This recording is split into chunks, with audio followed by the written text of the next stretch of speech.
여러분 안녕히 주무셨습니까? 네. 오늘도 새로운 하루를 열어주신 하나님의 은혜 감사합니다. 네, 오늘은 우리가 응답의 언약이라고 하는 주제로 같이 말씀을 나누겠습니다.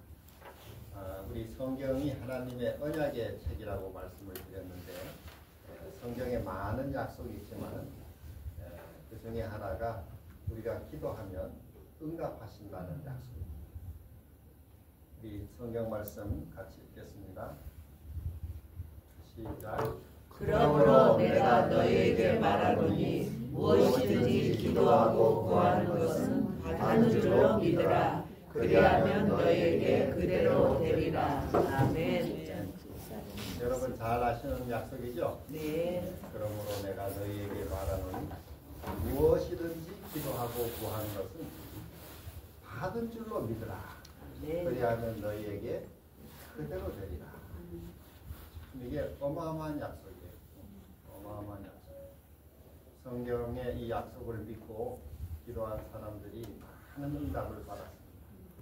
그 중에 한 사람이 영국의 고아원을 크게 이렇게 고아들을 도왔던 조지 뮬러 목사님이라고 하는 분이 있습니다.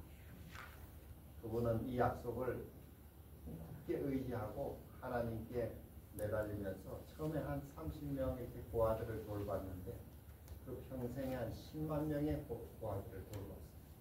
그 아이들을 먹이고 뭐 다 보살피고 키우는데 한 번도 사람에게 도와달라는 얘기를 하지 않았어요. 이분은 오직 나는 하나님께 기도하고 믿음으로 나는 이 기도를 응답을 구하겠다. 이렇게 해서 고아들이 어떤 때 많으면 뭐 수백 명 이렇게 돌봐야 되는데 다음 끼니 먹을 밥이 없는 것입니다. 그런데도 그는 하나님만 의지하고 하나님께만 매달렸습니다. 그러면 참 신기하게도 그 어떤 차가 와가지고 그 빵과 이 모든 그 양식을 주게 됐어요. 어떻게 이렇게 주게 됐냐? 오늘 뭐 어디 가기로 했는데 그 차질이 생겨가지고 이 빵을 처분해야 되는데 당신 고아원에 주기로 원한다고 이렇게 해서 기적적인 일들을 많이 경험했어요. 그래서 그분에 대한 책이 나와 있는데 5만 번의 기도 응답을 받은 사람이다 이런 책도 있어요. 조지 뮬러는 5만 번의 기도 응답을 받았다. 여러분도 기도 응답을 많이 받으셨죠? 네. 우리 한국 백성들은 하나님께 기도를 많이 하는 민족이에요. 그래서 우리나라를 하나님이 복을 주신다고 믿고 있습니다. 네. 여러분 세상에 이렇게 나라가 일어났다가 망한 나라들이 셀 수 없이 많습니다. 그런데 이 한반도의 이 반도, 대륙의 이 반도에 이렇게 내려온 이 한반도 땅이 5,000년 이상을 이렇게 나라를 유지한다는 것은 이 하늘의 특별한 은총입니다. 네. 이 지정학적으로 한국은 강대국에 둘러싸여 있습니다. 위로 중국, 또 러시아, 또 이쪽은 일본, 또 뭐 미국 그런 나라들이 수시로 이 땅을 쳐들어왔습니다. 그래서 이 한반도는 전쟁이 거의 한 1,000회 이상 이렇게 전쟁이 많았어요. 근데 한국 민족이 한 번도 남의 나라를 쳐들어간 적은 없어요. 그런데 다 남의 나라들이 쳐들어와가지고 이 한반도를 전쟁터로 그저 매일 일본이 왔다 나가고 중국이 왔다 나가고 뭐 끊임없이 이렇게 이 땅을 침략했습니다. 그런데도 이 땅이 망하지 않고 다시 일어서서 이렇게 5,000년 이상의 역사를 유지한다는 것은 우리 민족의 힘이 있어서 그런 것이 아닙니다. 이거는 하늘이 돕지 않으면 할 수 없는 일입니다. 네.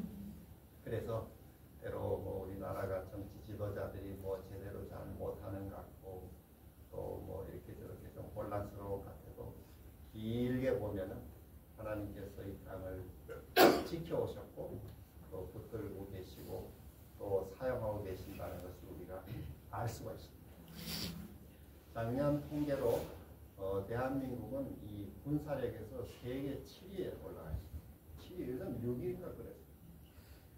그리고 또 국가 경쟁력에서는 세계 한 20위가 되는데 그 중에서 특별히 3050 클럽이라는 것이 있습니다.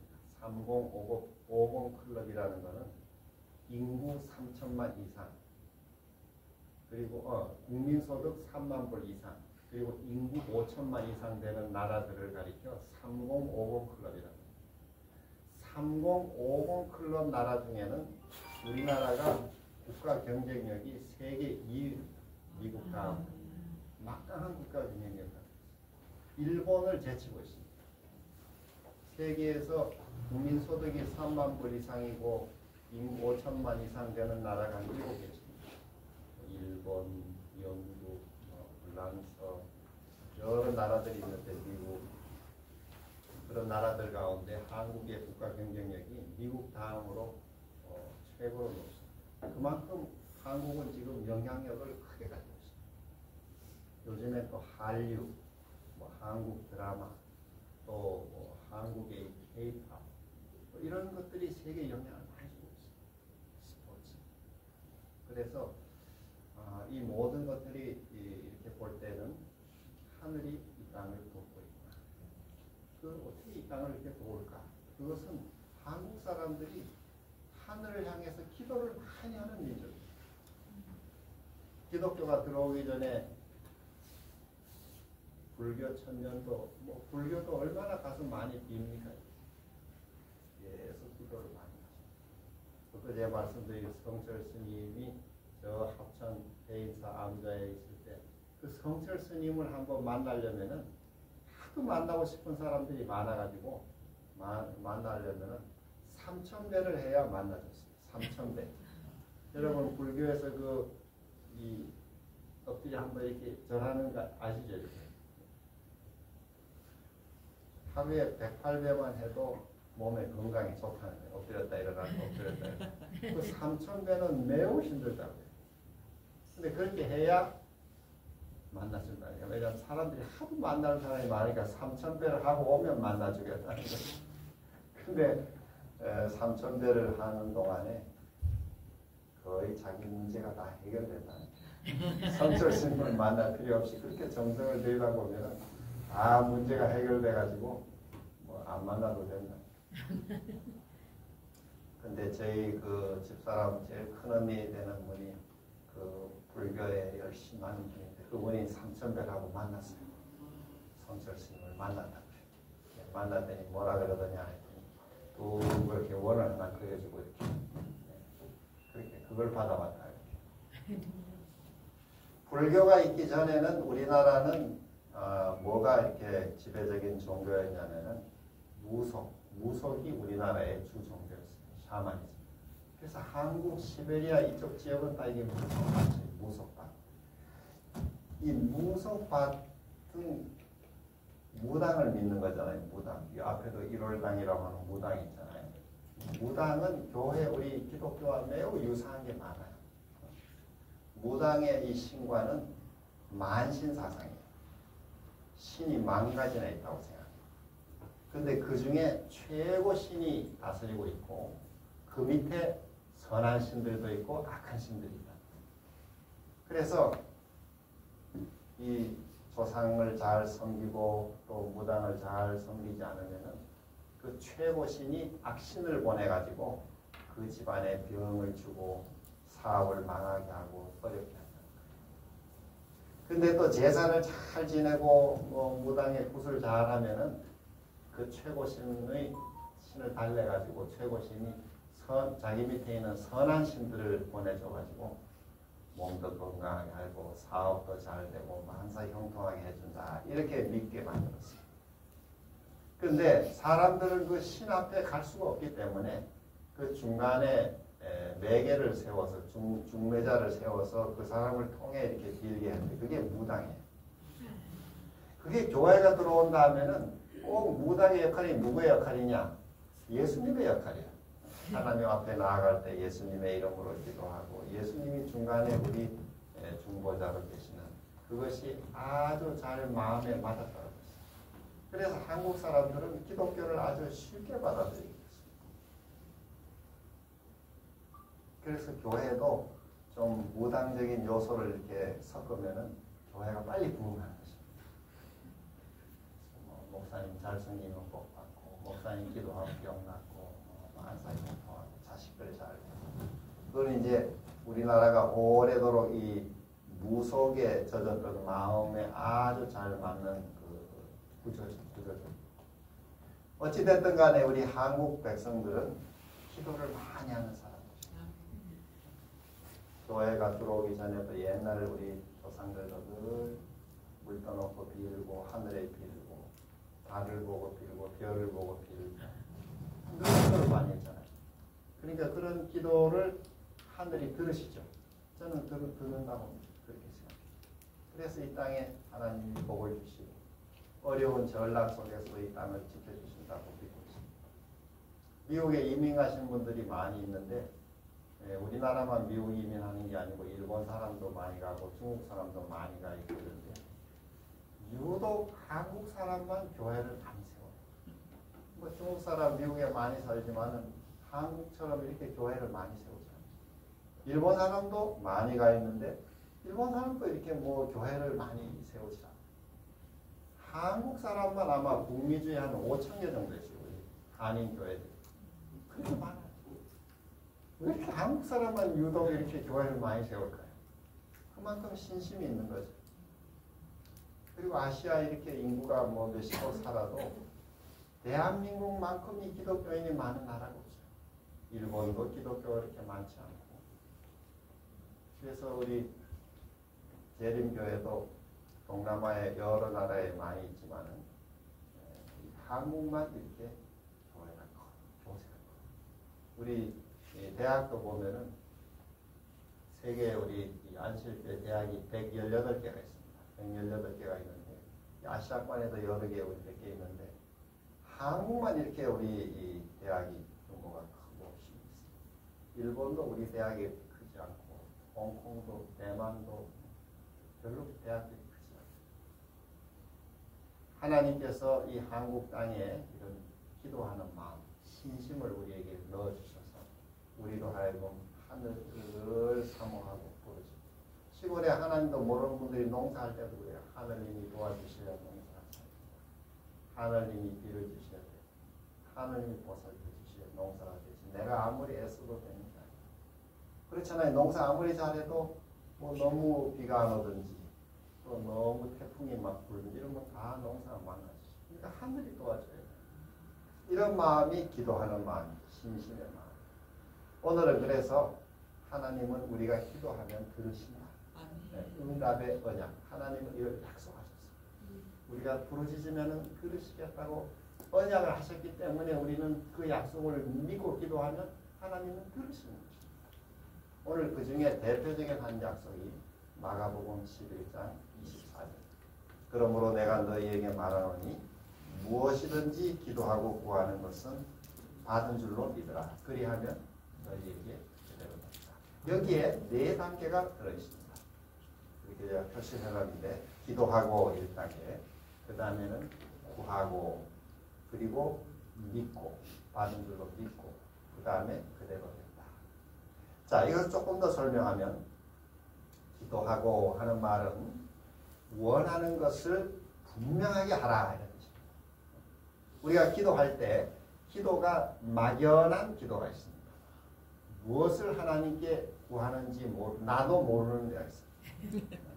뭐 하나님 이것도 해주시고 저것도 해주시고 기도했는데 돌아서고 나면은 뭘 내가 하나님께 바라는지 내 마음의 소원이 분명치 않은 것이 있어요. 어떤 사람이 저 충청도 어디 사시는 분이 이 생활이 너무 어려워가지고 교회 나가서 그 시골 된 목사님에게 목사님 저를 위해 기도해 주십시오. 뭘 기도해 드릴까? 1톤 트럭을 하나 좀 제가 살 수 있게 해달라. 그러면 제가 그걸 가지고 장사도 하고 좀 사업도 해보고 일어서려고 아유 그러라고. 그래서 목사님이 이제 매일 그분을 위해서 기도를 했어요. 이 집에 1톤 트럭을 하나 살 수 있게 해주십시오.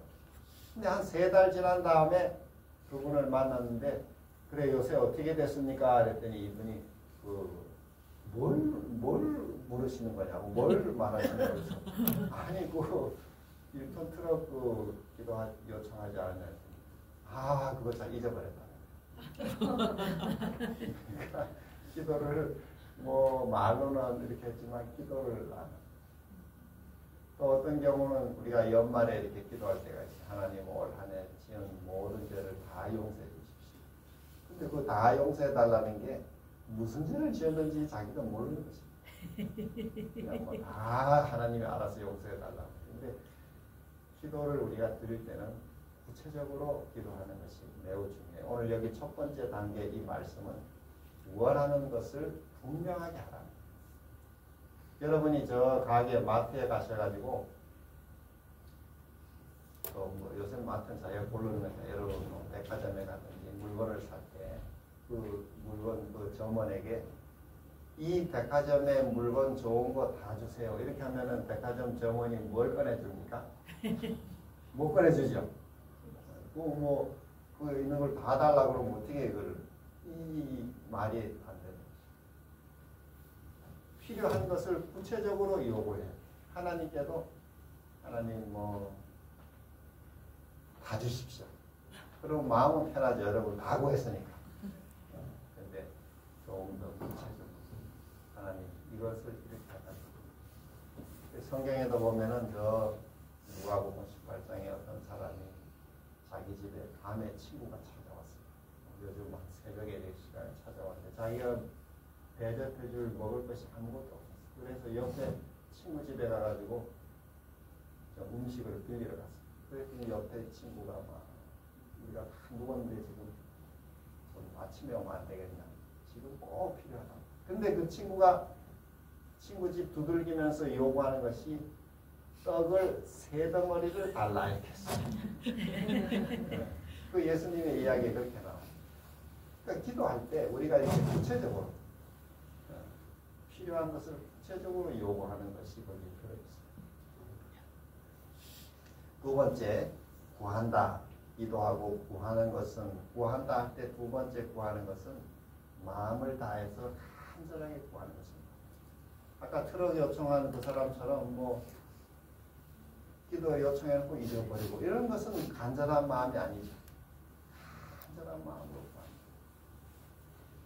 저는 그렇게 간절한 마음으로 구할 때 하나님께서 들으시는 경험들을 가졌어요. 학교 일하다 보면 우리 학생들이 뭐 이렇게 사고가 날 때가 있어요. 이 요즘 이렇게 뭐에 보드 같은 게 청년들이 타는 걸 좋아해요. 그래서 이 언덕에서 쫙 타고 내려오다가 막 이 속도가 붙었는데 커브에서 꺾지를 못해가지고 그냥 그 수면바닥에 이 여학생이 머리를 다쳤어요. 근데 너무 심하게 다쳐가지고 도무지 살 수가 없고 병원에서 살아날 수가 없다. 응급실에 들어가서 여러 가지 했는데 부모도 걱정하고 학교도 걱정하고. 저희가 대학교에 새벽 기도를 하는데 새벽 기도에서 매일 우리가 기도를 드리고 있어요. 정말 간절한 마음. 이제 사람의 힘으로 할 수가 없어요. 젊은 청년이 그렇게 응급실에 중환자실 들어가서 누워있으니까 참 얼마나 우리가 답답한지. 그런데 하나님께 마음을 모아서 매일 이렇게 기도를 올리고 모든 부모야 더 간절한 마음으로 기도를 올리고. 그런데 그 후에 기적적으로 치료가 되고 또 회복이 되고 그래서 학교를 졸업하고 이렇게 직장이나 일을 하게 됐습니다. 어떤 때는 남학생이 이렇게 봉사대 준비하느라고 이렇게 뭐 방학에 이제 봉사대학 준비하다가 그 트럭에 뒤에 걸터 앉았다가 이 트럭이 범퍼를 넘는데 털컥하면서 또 떨어져가지고 얘도 머리를 다쳤어요. 또 병원에서 또 힘들다는 거예요. 우리가 대학 새벽 기도해서 매일 기도했어요. 병원에서 어렵다고 했는데 신기하게 또 나왔어요. 이런 일들이 하늘이 도와주십니다. 간절한 마음으로 기도합니다. 여러분도 아마 그런 경험을 다 많이 하시죠. 네. 여러분의 자녀를 위해서 이웃을 위해서 간절한 마음으로 기도할 때 하나님께서 그러십니다.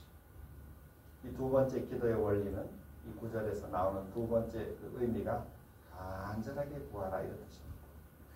세 번째 단계는 받은 줄로 믿으라. 그러므로 내가 너에게 말하오니 무엇이든지 기도하고 구하는 것은 그 다음에 뭐 하라고요? 받은 줄로 믿으라. 그리하면 너희에게 그대로 되리라. 여러분 기도할 때 이 세 번째 단계가 참 중요해요. 우리는 하나님께 기도를 올린 다음에 아 이거 하나님께서 들어주실 수 있을까? 뭐 이거 너무 큰 제목이 아닌가? 뭐 이렇게 생각하고 좀 마음에 이렇게 믿음을 못 가지고 자꾸 이렇게 의심할 때가 있어요. 근데 야고보서 1장 6절 이하에 보면은 오직 믿음으로 구하고 조금도 의심하지 말라. 의심하는 자는 마치 바람에 밀려 요동하는 바다 물결 같은 이러한 사람은 무엇이든지 주께 얻기를 생각하지 말라. 모든 일에 두 마음을 품어 정함이 없는 자로다. 그러니까 의심을 하는 기도는 응답이 없다. 그러니까 우리가 기도 드린 다음에는 이게 하나님의 뜻에 합한 기도를 올린 다음에는 그것을 여기 받은 줄로 믿어야 돼요. 받은 줄로 믿어요. 여기 믿음이 필요해요. 그래서 기도의 매우 중요한 부분이 간구할 뿐 아니라 믿는 일, 기도 플러스 믿음. 이게 매우 중요해요. 믿음의 기도. 우리가 믿습니다, 믿습니다 하면서 기도를 안 해도 문제예요. 구하지 않기 때문에 받지 못하는 경우가 많아요. 기도해야 되는데 받지 않고 그저 염려만 하는 경우가 있어요. 그래서 그 복음성가 노래 가운데 기도할 수 있는데 왜 염려하십니까? 이런 노래 있죠. 그 노래 이제 어떤 사람이 이렇게 노래하는 거니까 염려할 수 있는데 왜 그렇게 노래하는 사람이 있어요. 그거는 잘못된 기도를 하셔야 돼요. 그 다음에 두 번째 중요한 게 기도는 하는데 믿지 않으면 안 돼요. 기도와 믿음 이 두 개가 우리 보면은 과학이 들어있다. 이 기도의 과학이 사이언스. 기도와 믿음 이 두 가지가 매우 중요해요. 기도 없는 믿음도 안 되고 믿음 없는 기도도 안 돼요. 믿음의 기도 이것이 꼭. 그러면 네 번째로 그대로 된다. 우리 보면 응답을 받으리라. 이게 하나님이 말씀한 기도의 원리죠. 그러니까 기도도 어떤 의미의 과학이라고 하셨어요. 그냥 뭐 하나님이 기분 내키면 들어주고 뭐 안 그러고 안 들어주고 그런 게 아니라 성경의 언약은 조건이 맞으면은 하나님께서 반드시 이루신다는 것이 언약. 오늘 기도의 응답도 마찬가지예요. 우리가 기도를 하나님께 드릴 때 그 기도의 원리에 맞게 드리면은 이루어집니다. 야고보 4장 2절 3절에 너희가 받지 못하면 구하지 아니하며 구하여도 받지 못하면 정욕으로 쓰려고 욕심으로 쓰려고 잘못 구합니다. 잘못 구하는 것은 응답이 없어. 자기의 사적 욕심을 채워두든지 또 자기가 죄를 그대로 품고 있으면서 기도하든지 뭐 하나님께 드려야 할래 뭐 11조나 헌금을 그냥 쥐고 마음에 가지고 있으면서 기도만 하고 이런 경우는 응답이 없다. 그러니까 우리의 죄를 버리고 그리고 하나님의 뜻에 합한 기도를 올려야 응답이 오는 조건이 맞으면 응답은 오는 것입니다. 그런데 이 마가 11장 24절은 어마어마한 약속이죠. 우리가 이렇게 기도하고 간구하면 받은 줄로 믿으면 그대로 됩니다. 여기 앞에 보면 무엇이든지 기도하고 이게 하나님 뜻에 맞는 무엇이든지 주신다는 말씀. 자, 오늘 저는 성경의 한 인물에 대해서 이 기도의 원리를 가지고 좀 생각해 보겠습니다. 그 인물은 누군가 하면 느헤미야라고 하는 사람입니다. 여기 느헤미야 1장 3절 4절 보면 느헤미야라는 사람은 이스라엘 민족이 저 페르시아의 바벨론 포로 가서 그 다음에 나라가 바뀌고 페르시아에 있을 때 많은 이스라엘 민족이 이제 석방이 돼서 돌아갔지만 대부분은 또 그대로 남아있어요. 근데 그때 느헤미야라는 사람은 왕실에 발탁이 되었고 왕의 술 관리하는 그 책임자가 있어요. 상당히 높은 신분의 책임을 받았어요. 그렇지만 이 사람은 자기 민족에 대해서 늘 기도하고 관심을 가졌어요. 그런데 하루는 자기 고국에서 어떤 사람들이 왔는데 자기 동생이랑 사람들이 왔는데 뭔 얘기를 했냐면 예루살렘 성은 허물어지고 성문들은 불탔다 하는지라 그 얘기를 듣게 됐어요. 자기 포로에서 돌아간 그 자기 민족이 성도 쌓고 다시 했는데 그 주변 민족들이 다시 와서 성도 헐어버리고 불태우고 그러니까 고난을 자기 동족이 당하더라. 그 소식을 들은 다음에 이 느헤미야가 이게 내가 이 말을 듣고 앉아서 울고 수일 동안 슬퍼하며 하늘의 하나님 앞에 금식하며 기도했습니다. 느헤미야가 왜 이렇게 기도했습니까? 자기 민족이 가서 이렇게 나라가 망하고 고생한다는 얘기를 듣고는 기도를 시작했어요. 우리 삶의 문제들이 닥칠 때 개인의 문제든 가정의 문제든 또 교회든 우리 민족이든 세계의 문제든 모든 일의 문제들이 우리 많은 세상에 살잖아요. 문제가 닥칠 때 첫 번째 우리가 하는 단계가 무언가 하면 기도로 시작하는 것입니다. 느헤미야는 기도했어요. 그걸 가지고 금식하고 울고 기도했어요. 무슨 기도를 했을까요? 그 후에 성경을 보면은 하나님 제가 좀 기회를 제게 주시면 제가 가서 이 민족이 망한 이 예루살렘 성을 다시 재건할 수 있는 그런 기회를 달라고 참 큰 기도죠. 하나님 저를 그렇게 도와라. 그리고 거기 보면은 1장에 보면은 자기 동족들의 모든 죄를 마치 내 죄인 것처럼 하나님 앞에 이 죄를 용서를 구하고 언약을 주장했어요. 하나님 저 신명기서에 언약하시기를 너희가 범죄하면 저 땅 끝에 나라에 다 흩어지고 노예가 되게 하겠다고 하셨지만 그러나 다시 회개하고 돌아오면 다시 회복시키겠다고 약속하지 않았다. 저는 이 언약을 믿고 기도합니다. 이러면서 자기가 민족의 죄를 회개하고 하나님께 돌아가는 그 중보의 기도를 드리기 시작했어요. 그리고는 기회를 계속 살폈어요. 왜냐하면 그 페르시아 왕이 도와줘야 되니까 자기 지금 왕궁에 일하는 사람이니까 왕이 도와줘야 되니까 하나님이 왕의 마음을 움직여서 저로 그런 기회를 좀 제게 주십시오 하고 매일 기도를 했는데 얼마 동안 기도하냐면 40일간 거기 보면 기도했다. 40일 푸디 기도하고 그러니까 금식하고 기도하고 울고 날마다 이렇게 하니까 사람이 어떻게 됐어요? 수척해졌어요. 근데 왕의 이 술관원은 뭘 하냐면은 옛날에는 왕의 술잔에 독을 타가지고 왕을 죽이고 이런 일들이 자주 있었어요. 그래서 이 아주 믿을만한 사람에게 이 술잔을 검사하는 책임을 맡겼는데 느헤미야 그 책임을 맡은 것입니다. 그런데 왕은 이 술관원의 이 관상을 늘 살펴요. 왜냐하면 이게 술관원이 뭔가 좀 이렇게 미심쩍고 하면 거기 뭘 탔을 위험이 많아. 그러니까 술관원의 이 관상을 늘 살피는데 느헤미야가 수척 살도 빠지고 막 근심이 늘 얼굴에 있고 그러니까 왕이 하루는 갑작스럽게 질문했어요. 너가 병이 없는데 왜 그렇게 얼굴이 수척한가? 느헤미야가 갑작스러운 왕의 질문을 받아서 당황했겠죠.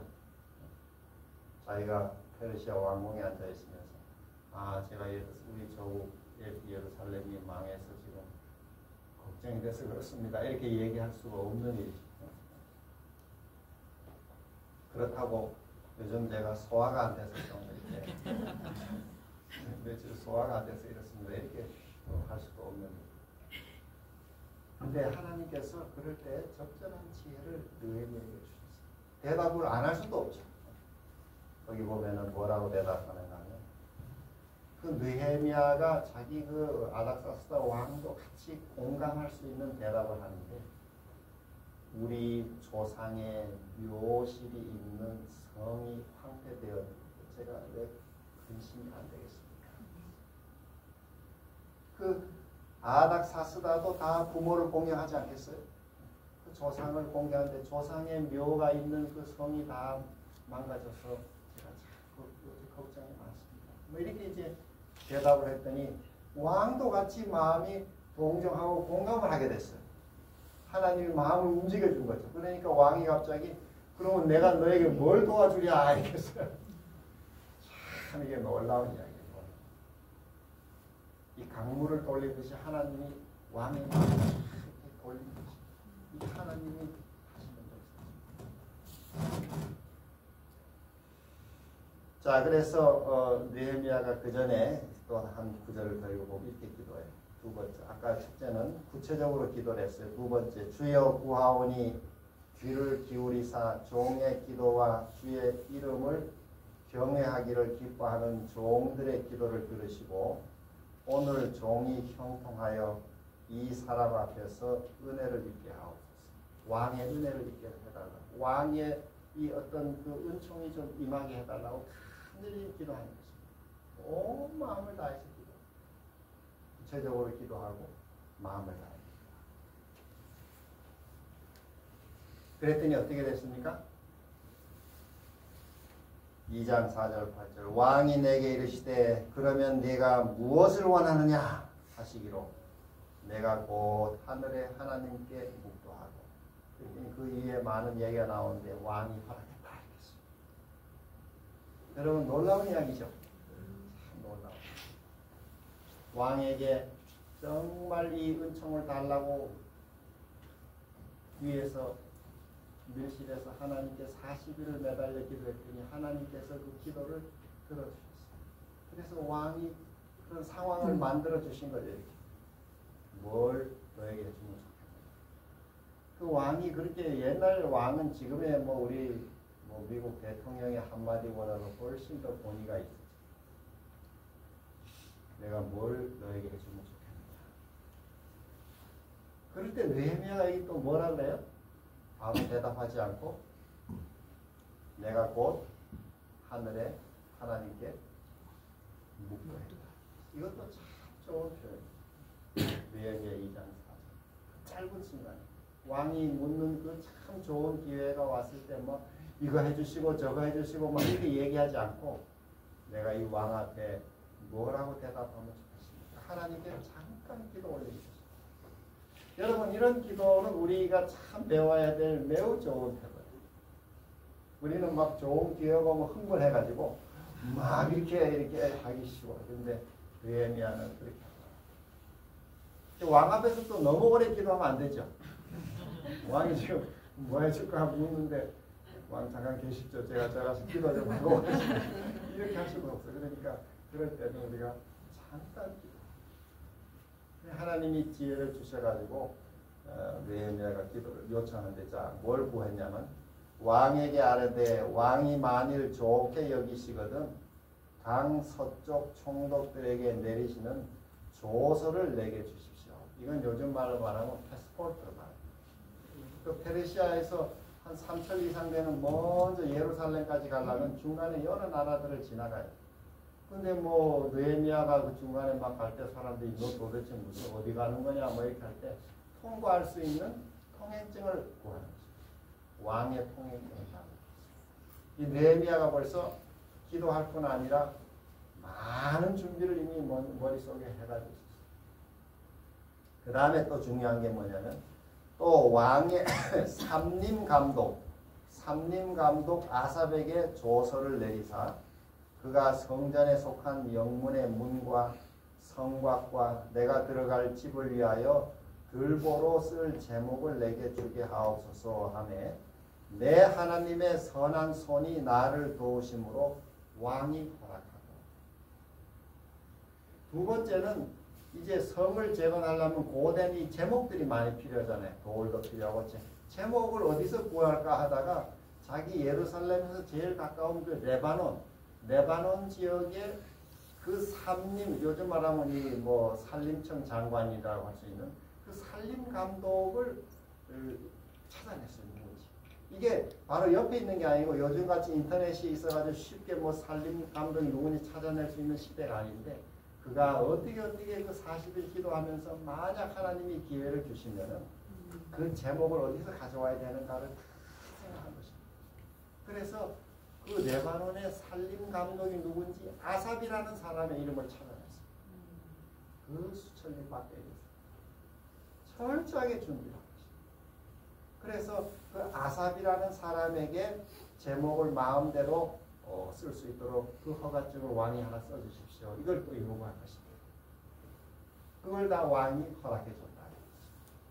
그래서 이 느헤미야가 왕의 허가를 받아가지고 사람들과 함께 쫙 예루살렘을 찾아와서 그 밤에 그가 예루살렘이 망한 걸 아무도 데려가지 않고 자기 혼자 짐승을 타고 와서 현장을 답사했는데 너무 성이 많았어요. 어떻게 갔더니 나귀가 지나갈 수 없을 만큼 이 성이 이렇게 다 파괴됐어요. 그래서 그 다음에 다 사람들을 그 다음날 모으고 지도자들을 모으고 호소했어요. 우리가 하나님 앞에 회개하고 이 하나님 앞에 우리가 돌아와서 이 수치를 당하는 이 민족의 역사를 다시 일으키자고 호소를 했는데 그 상황을 성의 모습을 차근차근 다 자세하게 설명했더니 백성들이 어떻게 우리 사생을 이렇게 잘하는가 하고는 공감이 됐어요. 그래가지고 모두의 마음이 하나로 확 모아져가지고 그렇게 합시다. 일어나 성을 쌓읍시다 하고 다 백성들이 한 마음으로 일어나가지고 성 쌓기를 시작했는데 성을 쌓았더니 주변에 그 원수 민족들이 또 가만히 내버려두지 않는 것이죠. 막 와서 또 공격하고 왕에게 모한 편지를 보내고 뭐 이렇게 여러 난관을 다 거치면서 마침내 여러분 역사에 보면 이 성경에 보면은 성벽 역사가 얼마 만에 마쳤다고요? 52일 만에 끝났다. 그 많은 외부의 공격을 또 물리치고 그 다음에 또 그 민족끼리 또 안에 분쟁이 있었어요. 왜냐하면 부자들이 가난한 사람들을 착취했어요. 그랬더니 와가지고 막 호소하고 내분도 다시 극복했어. 너희가 부자들을 꾸짖었어. 너희 동족에게 이자를 받고 이렇게 한다. 100분의 1을 내라. 이렇게 해가지고 101조를 100분의 1을 또 가난한 자들에게. 이런 내적인 분열도 극복하고 외부의 공격도 막아내면서 한 손에 연장을 들고 한 손에 칼을 들고 밤에 또 지키고 이렇게 저렇게 하면서 52일 만에 2달이 안 돼서 그 긴 한 3마일 이상 되는 예루살렘 성벽을 다 쌓았다. 이게 역사에서 아주 드문 성공 사례입니다. 역사에서 이렇게 성공한 경우가 거의 없어요. 대부분의 그래서 이 느헤미야서는 성경을 믿는 하나님을 믿는 사람들 말고 세상의 그 리더십 원리에도 매우 중요한 교재로 쓰이고 있습니다. 어떻게 해서 느헤미야가 그 어려운 일을 성공적으로 이끌어냈느냐 그걸 찾아내는 많은 연구들 하고 있습니다. 여러분 오늘 배운 이 중요한 약속이죠. 너희가 무엇인지 기도하고 구하는 것은 받은 줄로 그리하면 너희에게 우리는 기도와 믿음뿐 아니라 기도하면서 철저하게 준비하고 노력하는 것입니다. 우리는 기도만 올리고 그냥 하나님이 감을 저절로 내 입에 떨어뜨려 주겠다. 이거는 좋은 기도의 태도가 아니죠. 기도한 다음에 느헤미야처럼 철저하게 할 수 있는 준비를 다해서 그 기도의 응답자가 되도록 하는 것입니다. 이런 귀한 약속을 하나님이 어마어마한 약속을 우리 손에 주셨습니다. 마가복음 11장 24절. 이 축복을 여러분 활용하실 마음이 있으시죠? 네. 그래서 우리 이 삶에 찾아오는 모든 염려들이 생길 때 염려하지 말고 이제는 어떻게 해야 될까? 이 기도의 언약을 사용해야 되겠죠? 같이 한번 읽어보십시다. 아무것도 염려하지 말고 다만 모든 일에 기도와 간구로 너희 구할 것을 감사함으로 하나님께 아뢰라. 그리하면 모든 지각에 뛰어난 하나님의 평강이 그리스도 예수 안에서 너희 마음과 생각을 지키시리라. 아멘. 좋은 약속. 그래서 제가 이 약속을 늘 기억하기 위해서 이름을 붙였는데 이게 뭐냐면은 염색이라고 붙였습니다. 염려 대신 기도하라. 염려 대신 아무것도 염려하지 말고 오직 모든 일에 기도와 간구 너희 구할 것을 감사함으로 하나님. 그리하면 모든 지각에 뛰어난 하나님의 평강이 그리스도 예수 안에서 너희 마음과 생각을 지키시다. 저도 염려가 자주 찾아오거든요. 그래서 염려 올 때마다 이 빌립보 4장의 공식으로 대처하기 위해서 길게 다 외우기 어려우니까 염백이라고 그러면 연대기로 물리치면 많은 염려들이 사라지겠다. 자, 마지막 다시 한번 오늘 본문의 약속을 읽고 마치겠습니다. 그러므로 내가 너희에게 말하노니 무엇이든지 기도하고 구하는 것은 받은 줄로 믿으라. 그리하면 너희에게 그대로 되리라. 기도하겠습니다. 자비하신 하늘 아버지시여, 간밤에 잘 재워주시고 또 새날을 맞게 해주셔서 감사합니다. 오늘 주신 이 하루 동안 이 기도의 응답의 언약을 마음에 담고 우리 삶의 모든 염려와 문제들을 이 기도의 약속을 가지고 헤쳐나가고 또 승리하는 하루 삶이 되도록 인도해 주시옵소서.